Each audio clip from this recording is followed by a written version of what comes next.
Welcome top news today. Rep. Devin Nunes' RC notorious memo didn't fare well when held up to public scrutiny, and Republicans have been forced to backtrack on its importance. According to a New York Times editorial, the House Intelligence Committee chairman, along with his staff, may end up under special counsel Robert Mueller's investigation into President Donald Trump's possible obstruction of justice. It began with fellow committee member Rep.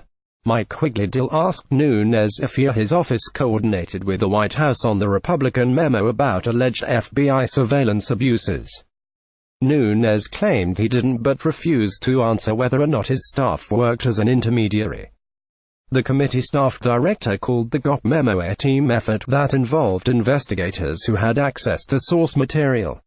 Late-night meetings, the close relationship to the Trump Transition Committee, and revelations the committee was feeding intelligence to the White House all add up to evidence that points to the contrary.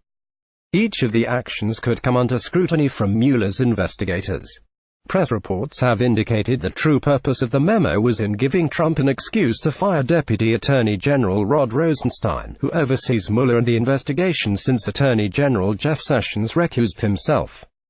With Rosenstein out, Trump could install a friendly appointee to oversee the investigation and block Mueller's investigation. This pathway would prompt an investigation into Nunes' staff and communications they had with the White House. Typically there is a speech or debate immunity bestowed to members and staff. The Constitution states the officials shall not be questioned in any other place for any speech or debate in either house. It essentially gives members of Congress immunity from criminal prosecution and civil lawsuits that have anything to do with the laws passed. It extends to acts that are integral part of the deliberative and communicative processes by which members participate in committee and House proceedings, the Supreme Court decided in Gravel v. United States. However, it's entirely possible Nunes and his staff went too far. Minor connection to legislative acts doesn't score immunity to anything and everything. The Times cited Sen. Daniel Brewster, who in 1972 lost speech or debate immunity in a bribery prosecution.